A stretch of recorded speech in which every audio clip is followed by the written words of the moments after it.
Right, I have turned all of my filters off of this because last time it was just a pain in my ass. So, let's continue.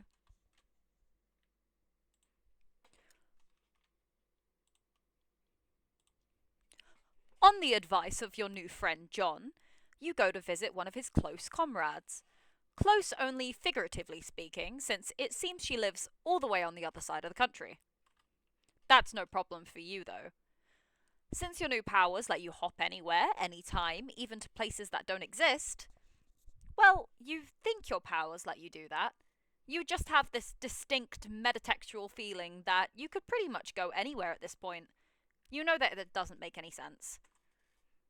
There's nothing that doesn't make sense about friendship, though. That's exactly what you're going to do. Friendship, that is. You're about to go do some friendship. You're about to go do some friendship by making a new friend. Her name is. You check your notes. Rose. This is her house, apparently. It looks kind of weird and modern, and it's situated in the middle of the woods for no good reason you could think of. It's also pouring with rain, which is not what you would describe as an ideal friendship making conditions. Still, nothing stops a mailman not from delivering the mail nor making friends. Rather famously, rain and other similar weather patterns provide no deterrent for the performance of his duty. And there is no duty more important than friendship. Suddenly, a woodland girl approaches. Who goes there? Oh, it's your new friend Rose, obviously. There is literally no one else this could be. You introduce yourself. You are the cool mailman who John told her to expect a visit from soon. You would doff your mail hat to signify a friendly greeting, except recently you accidentally dropped it in a sewer along with all of your other mail-specific clothes, as well as all the mail you were supposed to deliver, as you explained to her gratuitously in a unconvincing manner. It's not a great start, you admit, but you've done much worse. Yikes. You are busted almost immediately. You briefly consider whether you should double down on the lie and try to say something mailman-like, or whether it was the right call to come clean since she's too... Yikes. You are busted almost immediately. You briefly consider whether you should double down on the lie and try to say something mailman-like, or whether the right call is to come clean, since she's clearly too smart for this amateur bullshit. But it's taking a few seconds too long for you to decide, which looks guilty as hell. That's it. The jig is up. You've slouched in defeat. You ask her if she would please consider not telling John. Your heart couldn't take it if he found out your entire friendship was based on a lie. You want me to keep a secret from one of my best friends to protect the feelings of a random buffoon who I've never met, and arbitrarily showed up to my house in a remote wilderness like a creep.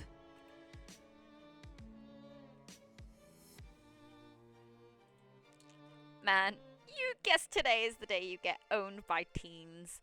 She is totally right. What are you even doing wandering up to her house without even calling first? It's just totally disrespectful of her time. No need for the self-flagellant. It was a simple suggestion to more critically...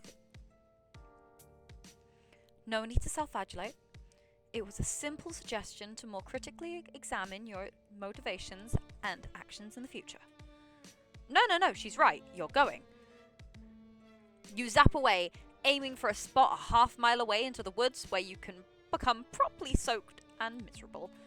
But instead of trees, you find yourself standing in front of a bank of computers. Shit, you misfired.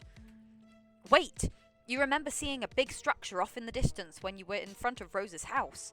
You figured it was just some sort of office building, but it looked more like a factory.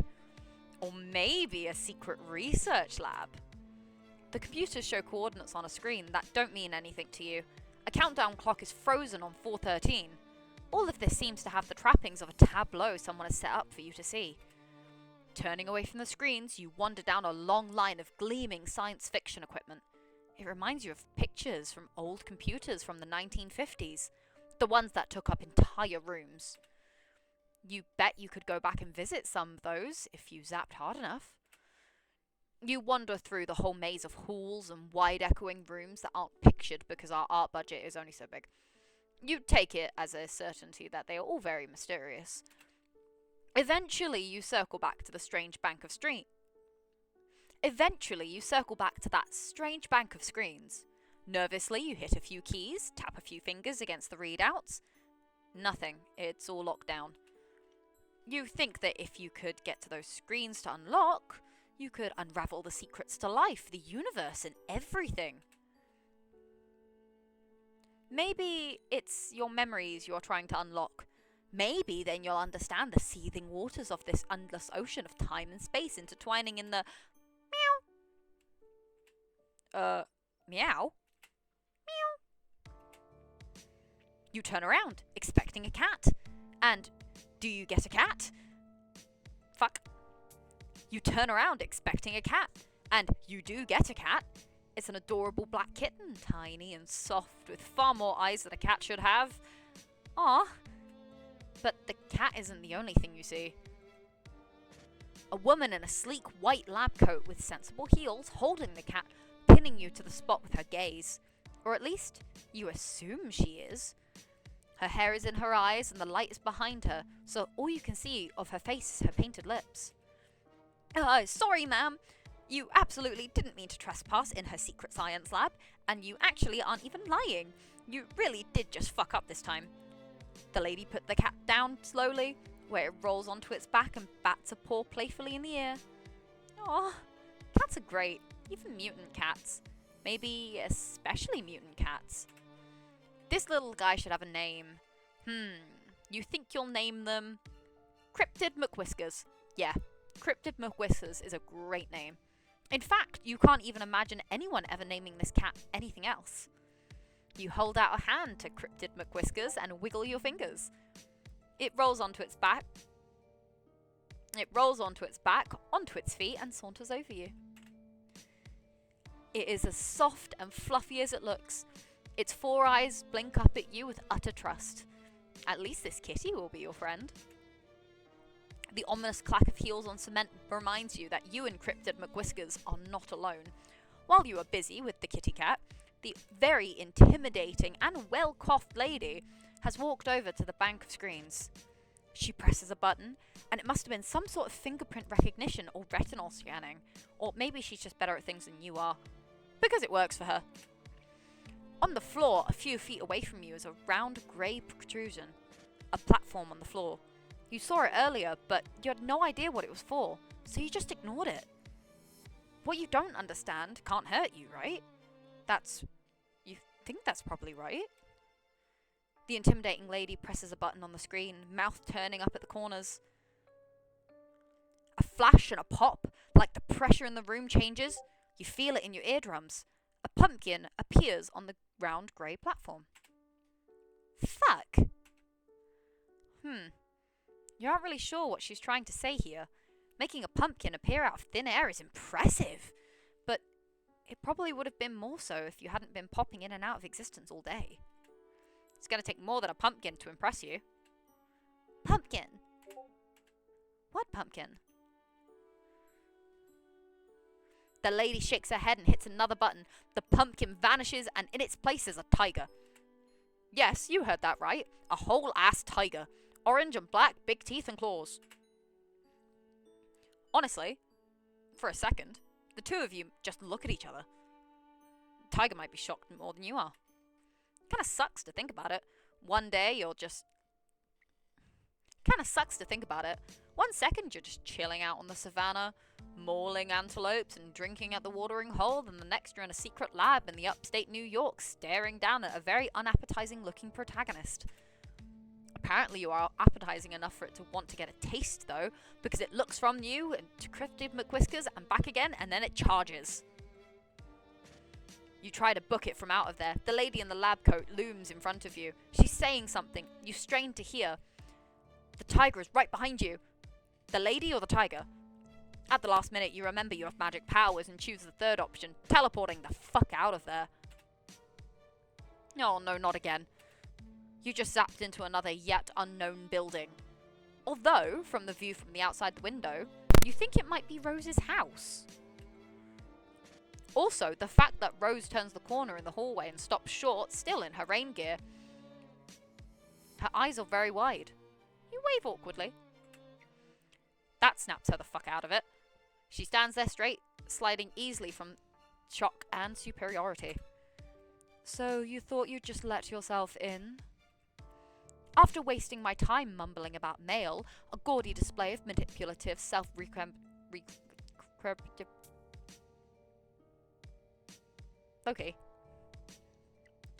After wasting my time mumbling about the mail, a gaudy display of manipulative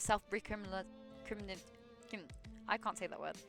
And then popping out of existence to leave me, asking myself if I finally lost my mind. You hadn't meant to do any of that, especially not the last part. She isn't losing her mind, unless the both of you are losing your minds together. Rose looks over you. Finally, she decides that you are real. Your predilections towards the mailman mimicry weren't all that John told me about. Oh? He also said that you had certain powers. Powers of teleportation and time travel. I told him that he must be mistaken, since it's a well-known and accepted fact that magic, although a popular and highly engaging subject of fiction, is fake as hell. Oh, your zappy powers? No, those are totally real, and not fake. Real in a different way than you are being the mailman is real, since that is actually made up. She's still got her umbrella open. Hey, doesn't she know that's bad luck? Luck is also fake as hell. You say you can do magic? Prove it. But she just saw you vanish out of her front yard. Like I said, I could be losing my mind. She could be losing it now, at this very minute, but you see no point in arguing. You hold out a hand, and after a moment of hesitation, Rose puts up her fingers in yours. Her nails are long and sharp and painted a glossy black. She closes her eyes, and her umbrella droops. Should I picture my room or something similar? I'm not quite sure how this is supposed to work. She still thinks you're fucking with her. You tell her that you guess she can do that if she wants. Zap! When you open your eyes, you find yourself in a large, messy bedroom. Oh. She drops her umbrella. You really did that. Her boots track muddy footprints into the thick white carpet. Surprise! You really are magic. Rose puts a small hand against her perfectly painted lips. She seems momentarily lost for words. You get a feeling that this is not a thing that happens very often. Her eyes are wide and deeply purple. They're sparkling, you might even say. Hold on. I'll be right back. Stay here. Don't go out into the hall. It's not safe. You tell Rose to take her time. You're happy to just stand here dripping on her nice clean floor. She leaves the room and you take the opportunity to examine your surroundings a little closer. The bed is unmade. Books are strewn all over the floor carelessly. A collection of half-drunk cups of coffee crowd the desk. Half-finished knitting projects lie in soft piles all over the room. In fact, there is a lot of evidence that this room is often occupied by someone with a lot of interest who has trouble settling down and putting her attention on one thing at a time. Man, can you relate?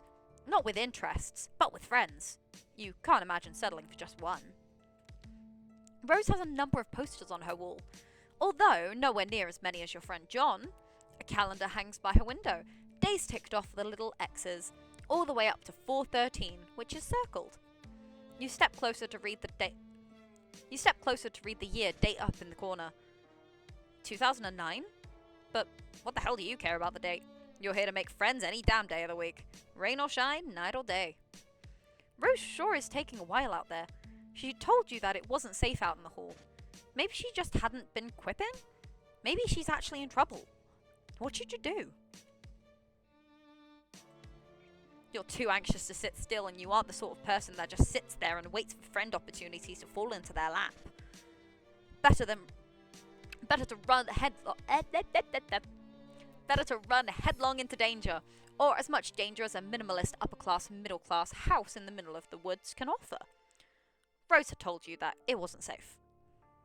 You creep out into the hallway where a bunch of things could happen more or less simultaneously. A deluge of quick-time events that you had no idea that were coming. Lightning flashes in a perfect, jagged, thin line across the tall window at the end of the hall, followed immediately by a crash of thunder so loud you think the house might be falling down. Abruptly, all the lights go out. Another flash of lightning for a I'm not even editing this one because I can never pronounce any of these words.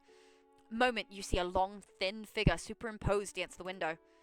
You freak the fuck out, jumping about a foot into the air and yowling like a cat. A small hand lands on your shoulder and you jump again.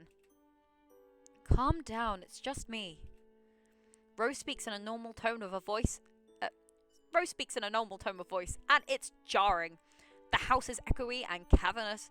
There's just something about a dark house on a stormy evening that makes you want to whisper. I told you to stay put for a reason. It's too early for my mother to be sourced enough to not notice random strangers in her house. And I don't want you to go through the tedious process of explaining who you are. You have a perfectly understandable reason why you left, and that reason is you were lonely. Rose snorts. Cold! You mean cold. Well, you are soaking wet. Follow me. She grabs you by the wrist and tows you down the hall. You wonder if you should warn her about the strange wraith-like creature you saw in the window, but you don't want to freak her out. Although her mum might be at risk too. Whatever, mums are tough. She'll be fine. This probably isn't the first time she's gone toe-to-toe with a weird slender man. This house looks haunted as shit. Rose brings you to a dark laundry room and then motions you to take off your hoodie, which you do, gladly, because it is soaking wet. That's interesting.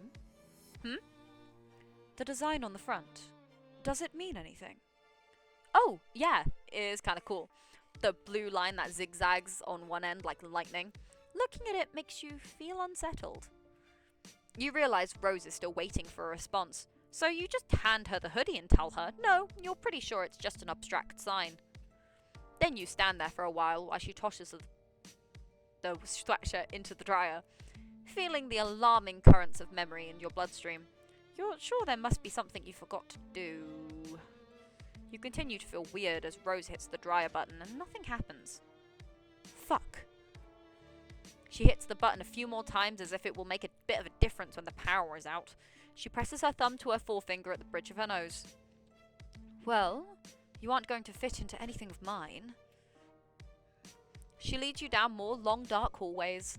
Man, this house is unreasonably huge. You ask Rose if a lot of people live down here. No, it's just me, my mother, and a hoard of liquids not soluble in water. Here, try not to drip on the carpet. You aren't sure how you're supposed to manage that, but okay. The room is large and dark, and when Rose parts the curtains, a flash of lightning illuminates the four-poster bed, a long counter, and a shelf covered head to foot in bottles. Rose vanishes through the other door, leaving you to peruse. Yeah, this is a lot of liquor. Shit, it's a lot of booze. Here, I'm not sure what you would want to wear, but this should work until the power comes back on and we can dry your clothes. Rose hands you a long silk robe. She won't miss this. I don't think she's ever worn it. She has this whole closet full of fantastic clothes she never puts on. You take the robe and go into the large master bedroom. It's kind of a mess. The tub looks like it hadn't been cleaned in a long time. The robe gives you the same knotted feeling of familiarity looking at the hoodie did, but you put it on anyways. It's a relief to get out of your wet clothes. You hang them carefully on the shower rod. When you head back out into the bedroom, you find Rose standing in front of a wall of liquor. She's holding the bottle of Grey Goose and squinting at the label, like she's trying to read the nutrition facts. I've often wondered what exactly the merits of consuming this is. It tastes quite literally like burning. She opens the bottle before you can protest. She is in it by no means legal drinking age. Wherever the fuck you are. She puts the bottle to her mouth, takes a sip, and she sputters. Turn that back down. Blah! That's terrible.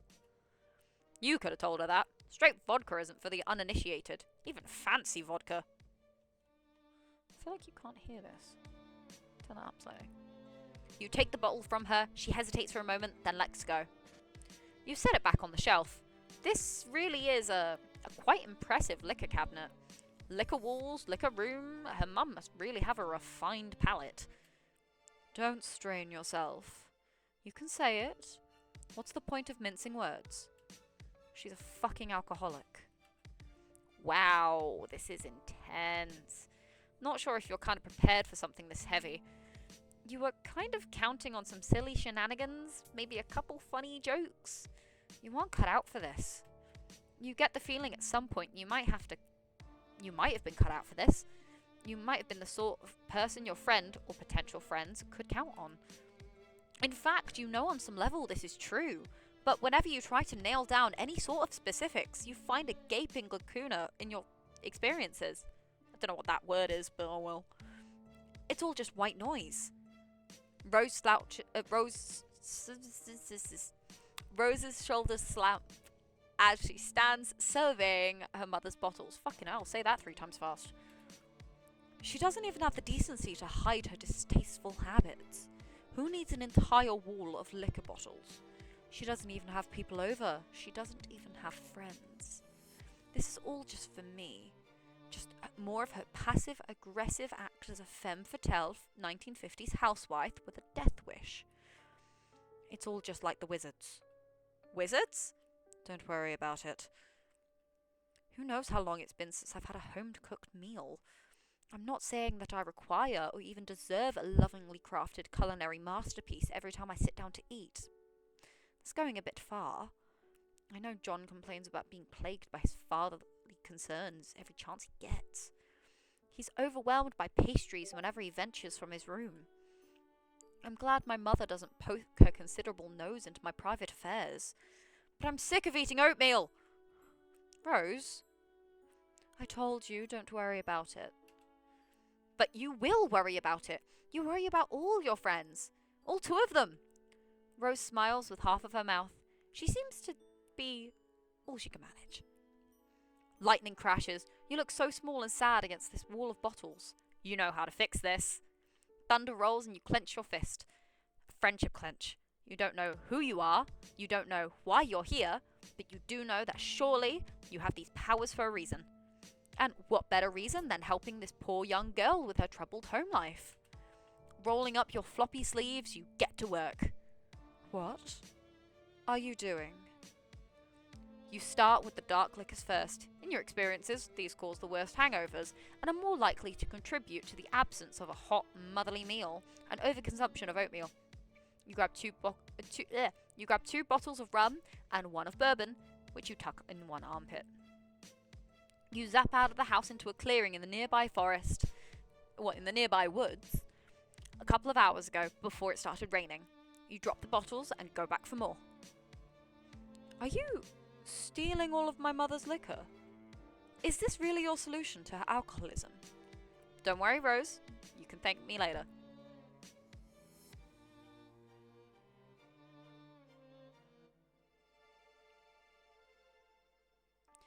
You go for the tequila next, then the vodka, then get sick of this organised approach and just start grabbing whatever the fuck and dumping it in the past. Rose watches you do this for a while, then she hops on the counter, crosses her legs, and starts texting. Wow, she's really so intent on our conversation that she isn't even noticing you fixing her domestic situation. She keeps giving you these little fleeting looks, and you're pretty sure she must be talking about you. You should just let her talk. This isn't right to try and invade your friend's privacy. You attempt to resist the temptation, which you fail at immediately. Not even an overused meme can save you. You zap behind her onto the counter where you can spy on her private correspondence. I don't know anything about them. I'm sorry. Oh. And here was me trying to take the advantage of your uncanny ability to make guessing verging on Not even going to try it. I'm recently considering a re-evaluation on magic. You don't know who this person is. Maybe you should just... You go back in time a couple of minutes when Rose started her conversation. Your past self is busily zapping back and forth carrying liquor bottles. You hunker down so you don't see yourself and cause a paradox or whatever the fuck. Out of morbid curiosity to shine a light on my future, I come with metaphorical hat in hand to ask you to consult your dream clouds. Do you happen to know anything about a strange cardboard cutout creature masquerading as a mailman? Are you sleeping? Sorry, I had to scold Beck because he's been acting really weird all of a sudden. Anyway, is this the same mailman that John was talking about? The fake one who hung out with him? Yes, that's the one. They're currently emptying out my mother's liquor cabinet in an attempt to prevent her from overindulging herself. Oh, are they drinking it? No, I think they're just dropping it into the woods with their magic powers. Oh, do they know that she could just go out and buy more liquor? That's something you can do where you live, right?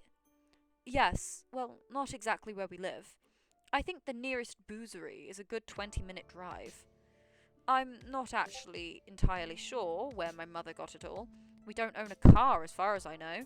Sometimes it just seems like she has the ability to make things appear. I don't know anything about them. I'm sorry.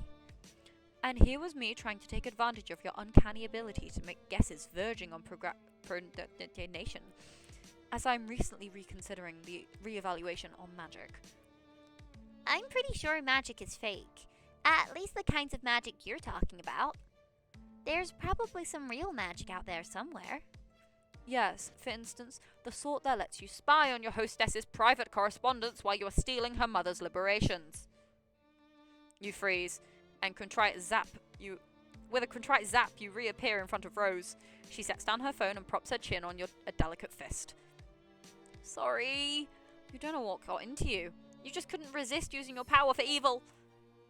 Haven't you heard that with great power comes great responsibility? Rose is right. She's totally right. You've only had this power for like a day, so you still aren't used to the idea of being able to just zap all over the narrative. Clearly, you do not appreciate the implications. Zapping all over the narrative sounds potentially stressful. Oh, you bet. You're incredibly stressed right now.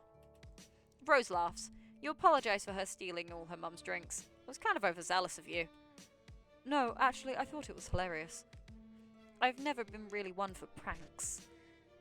That's always fallen to more John's wheelhouse, but there's nothing wrong with occasionally stepping outside one's comfort zone. Let's do the vodka next. The two of you are working together and gets the place cleared out pretty quickly. You zap Rose along with you to bright clearing in the field. Fuck, I can't read. And for a moment she just stands there in the sunbeam blinking out at the cloudless sky. Her expression says she still might not be totally convinced any of this is happening. When all of the liquor has been transferred from the bedroom into the woods, in a big, glittering dragon's hoard of booze, you and Rose fall down next to it in a messy heap. You fall into a messy heap. Rose Rose lowers herself down daintily, sitting more on her knees than her butt, probably to keep her skirt from getting dirty. You get the idea that even though she lives in the middle of nowhere, she doesn't spend a ton of time outside. You tell her again that you are sorry you spied on her correspondence with her green friend Gigi. Also, you hope that she isn't going to get any trouble with her mum. I'm not unduly concerned. I'll tell her where it all is in a couple of days, although that by that time I'm sure at least a good third of it will be water damage. I'm sure this will all have fantastic implications for our friendship. No. I'm sure this will all have fantastic implications for our relationship, and not at all exasperate the emotional problems underlying her addiction. You laugh awkwardly. Well, now you just gotta feel like an asshole. Rose lies back down on the grass and raises a hand to trace the curves of the fluffy white clouds. She closes her eyes. Perhaps it's just a projection on my part, or wishful thinking. But ever since I met you, I feel like something has changed. Or rather, something has failed to change. If that makes any sense. It's probably nothing. Her eyes flicker back open, endlessly purple, fixed on the sky like she can see something beyond it. And once again, you feel like there's something really crucial that you forgot. But at least you've made a new friend. And even if you don't think Rose's brand would ever allow her to call you as such, you're lying in a sunny clearing next to a pile of alcohol, and honestly, it doesn't get much friendlier than that.